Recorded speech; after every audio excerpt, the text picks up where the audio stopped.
Hey guys, what's up? It's me, Austin here, and today I'll be reacting to how Canada, Australia, New Zealand, and the UK are secretly forming one global superpower. This video is by Jack Chappell, and just through a quick look through his channel, it seems like he's a pretty good content creator. And this video even has 74,000 likes on it, so it looks like people really have been enjoying his videos as of late. And this video, it seems like it covers an interesting topic as well. And it's actually one of you guys that have suggested this video, so thank you for that suggestion. Also, only a small percentage of people who watch my videos are actually subscribed. If you like my videos, please subscribe. It's free. You can always unsubscribe later if you want to. Enjoy the video. This is the country of Cambodia. It is a small to mid-sized country with a population of just over 15 million people and is located in the southern portion of the Indochina Peninsula in Southeast Asia. Now, during most of the 20th century, Cambodia was an extremely poor and relatively weak country in regards to its economy and military. In fact, in 1998, after 3 consecutive years of economic contraction, the country had a GDP per capita of just $269, making it one of the poorest countries on the planet. You see, because Cambodia was a poor and somewhat small country, it gave them no sway on the global stage in regards to trade, politics, military, and economics. So that was why the country decided to try something different. In 1961, the Association of Southeast Asian Nations, or simply ASEAN, was created by Thailand, the Philippines, and Malaysia. Essentially, this was a union created to help accelerate economic growth, social progress, and cultural development in the region, while also helping promote regional peace, while giving these smaller nations a much larger say on the global stage. Now, also a side note is that this was also formed out of a fear of growing communist regimes in nearby countries, such as China, but I will leave that for another video. But in a sense, this new Southeast Asian Union allowed for small and poor countries to gain political and economic independence from nearby superpowers. And over the next several decades, other Southeast Asian nations would join, such as Indonesia, Singapore, Brunei, Laos, Myanmar, and Vietnam. And all along the way, this new union strengthened the economies of each one of these nations, while also proving to be a somewhat unified political entity, as they showed a unified response to many political threats and wars over the last 60 years. And so, yeah, I wouldn't be surprised. That is why. Yeah, if you're in the same union, then you kind of all just kind of have to be on the same page for it to work as best as possible for everyone. In 1999, Cambodia decided to join this new political union. And since then, Cambodia has seen its economy move from a level of extreme poverty to that of a developing nation, albeit still a relatively poor and small nation on its own. However, the Asian Union has seen its economic influence grow over the past decade. In fact, this union now has between the 5th and 7th largest amount of economic influence in the entire world, depending on what metric you use. And if that is what a collection of somewhat poor Southeast Asian nations could do, imagine what would happen if 4 very wealthy nations were to form a new union of their own. A union that would act in a similar way with unified plans for their militaries, economies, politics, trade, and even citizenship. That's why right now we could be seeing the creation of a new global force right before our very eyes. In the early 1800s, New Zealand was a largely unpopulated series of islands, with the exception of the Maori natives. Australia had just a few thousand British settlers, 40% of which were prisoners, and Canada was filled with a few 100,000 British and French loyalists that simply did not want to live in America after the Revolutionary War. But then, during the 1800s, these 3 young nations would begin to go through a massive change. Within the following decades, they slowly began to become more populated, wealthy, and would eventually become part of the Commonwealth of countries under the British Empire. Now, these 3 nations at the time were not viewed as the most valuable possessions of the British Empire. India, for example, had over 200 million people within its borders, and was one of the largest economies in the world while being ruled by the British. This led to India being named the Jewel of the Crown. There were also some other nations that were in a more valuable geographical location for the British. Egypt, along with parts of China and Indonesia, were viewed as more valuable colonies of the British Empire at the time due to their proximity to trade routes, trade partners, and strategic militaristic locations. But over the next 100 years, the British Empire would begin to fall, as virtually every country that was previously under British rule soon declared their own independence and moved away from the enforced British culture. Either through war or diplomatic negotiations, like the American War of Independence, where the British were trying to expand their territory into the United States, but they weren't having it at all. Well, and of course, Canada, for a few. You see, even after declaring independence from Britain, many of these nations kept their British traditions and even made their own political association called the Commonwealth of Nations. And 3 of these nations that have kept a lot of their old British traditions are Canada, Australia, and New Zealand. You see, even though each one of these countries has their own unique culture, they are quite similar in a sense where if you were to take someone from a city like Sydney, Australia, and plop them down into a city like Toronto, their daily life, the laws they live under, and their social norms wouldn't be that different. Yeah, that's very much true. I've been to the UK twice, I believe, and I didn't, other than like the time zone and the different currency, it didn't really feel like my life changed all that much. I felt like my life was really, really similar, other than those 2 things. So yeah, what he said there is absolutely true. And that point will become very important in just a minute. So let's fast forward to something recent: Brexit. On January 31st of 2020, the United Kingdom officially ratified an agreement to leave the European Union.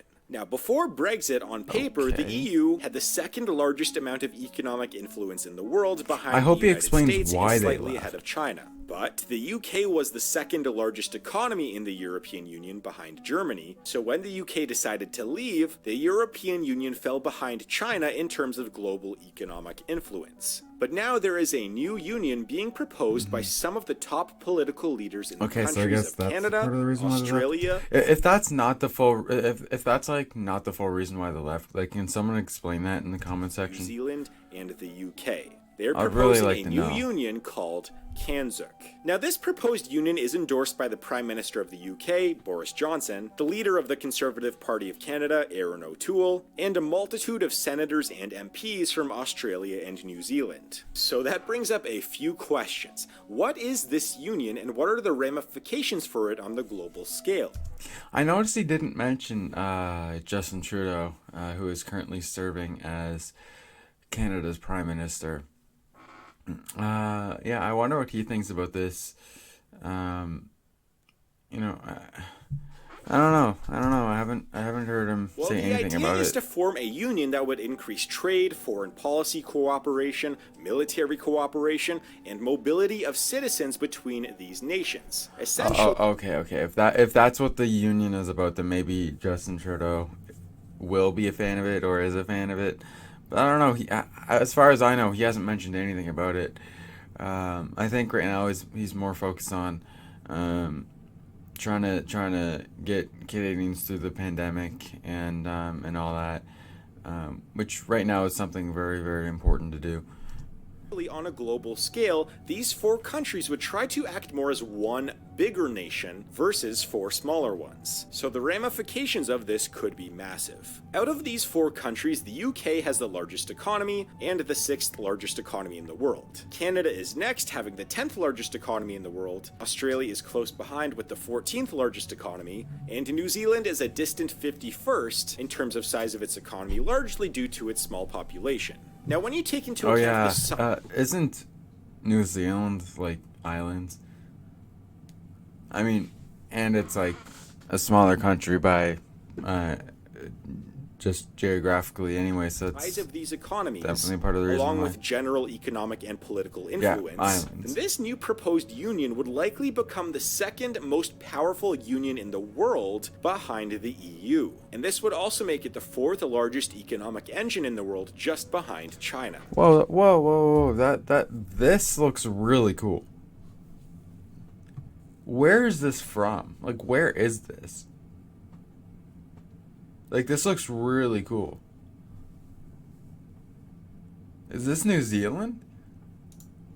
And this would also make Maybe, it the fourth 'cause I largest see, like, economic water engine here in the and world, then just behind China. more land Now, over this there. union would also Maybe. have the fifth strongest military force in the world, and it would control the largest amount of land and resources on Earth as well. So undoubtedly, if this union were to happen, then we would immediately see a new superpower take its place on the global stage. And one thing that might make this union act more as one single New Zealand and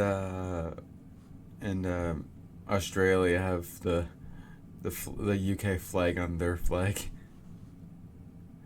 So yes, they're cohesive so nation similar to than the other UK. unions like the European Union is this. As I already mentioned before, these countries are very similar in terms of their governments, culture, quality of life, healthcare, wealth, and even language. In fact, these are four of the most similar nations in the world. But yet, if you were to take a look at the European Union, you have 27 different countries, 24 different official languages, and completely different governments, laws, and cultures.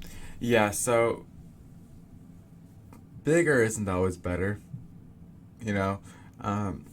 Like in KANZUK, you have four countries that that speak English, that all are governed in a similar manner. So you're most likely going to get more done compared to the EU for sure.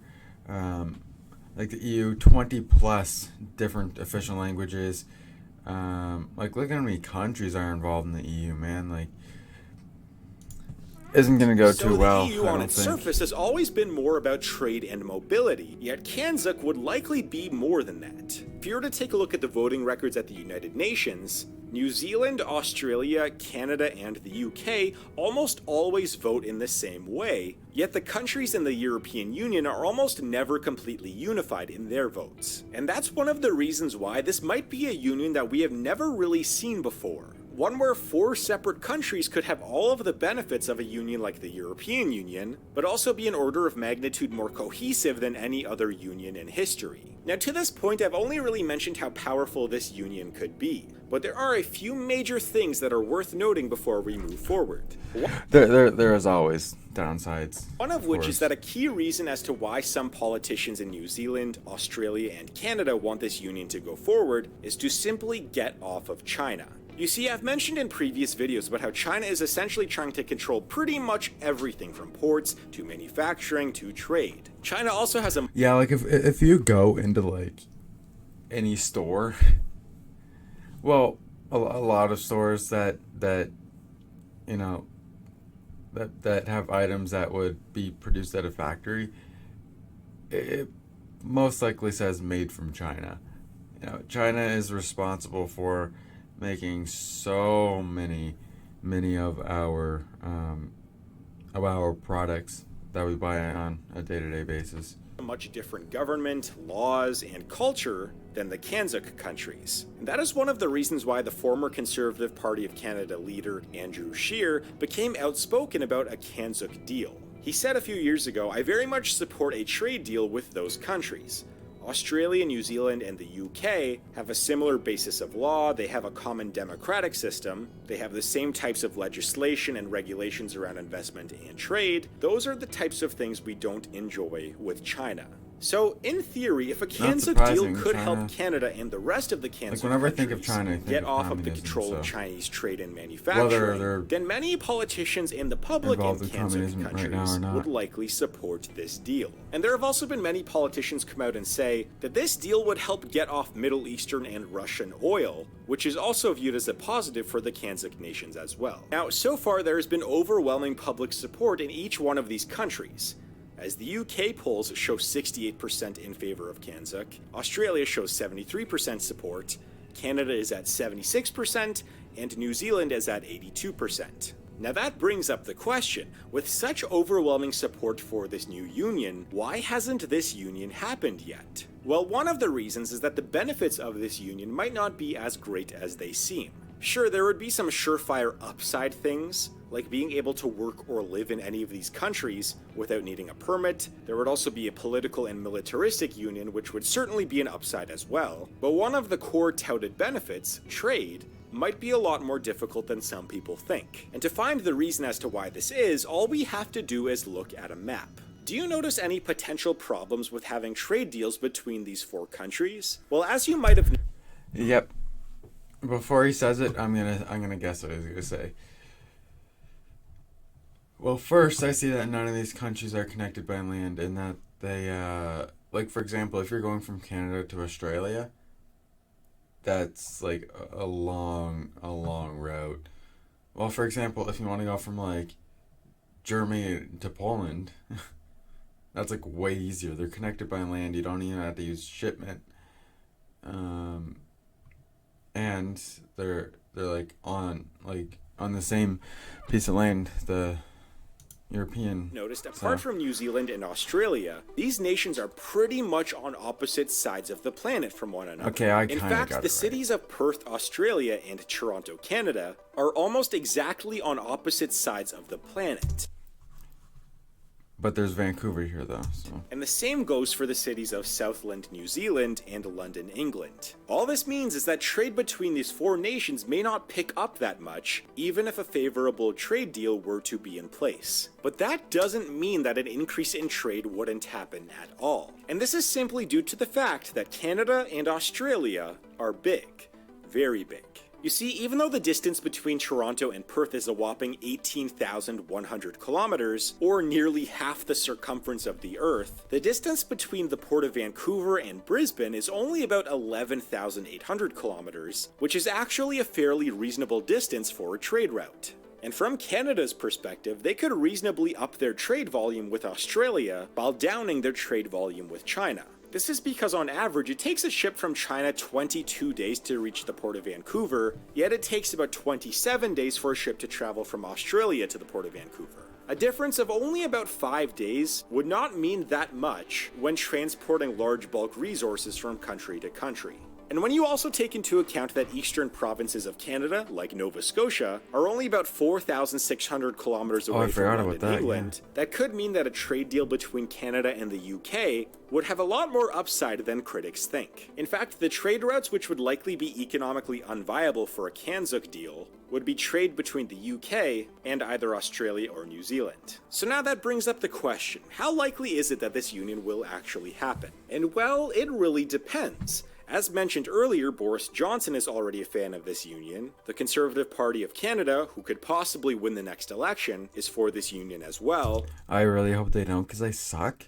Scott Morrison, who is the Prime Minister of Australia, was actually against this union 2 years ago, but has become a lot more open to this agreement in the last few months, but doesn't necessarily want to include Canada yet. And lastly, the former leader of the opposition, or the National Party of New Zealand, Simon Bridges, has also voiced his support for this potential union as well. So all in all, what is the likelihood of KANZUK actually happening? Well, it's tough to say. Even though there is growing public support for this union, it has not garnered quite enough political support yet. But considering that enough major political parties in all of these countries support KANZUK, it is quite possible that if the stars align, then sometime within the next decade, we could see the creation of one of the most cohesive and powerful unions in the world today. So I'd like to know, what are your thoughts on KANZUK? Do you think it'll happen? And if it does, what do you think the global ramifications of it would be? Let me know in the comments down below. Also, please hit that notification bell and subscribe if you want to see my next video, which should be out fairly soon. And remember to leave a like and check out my documentaries playlist, as I have a ton of other videos just like this on there. So make sure you check out my next video, and I will see you guys there in just a few seconds. Well, that was a good video. Yeah, I've never even... Before this video, or before one of you guys actually suggested that I react to it, I've never even heard of this. But yeah, if this does happen, it could become very, very good. for all the countries involved, I think.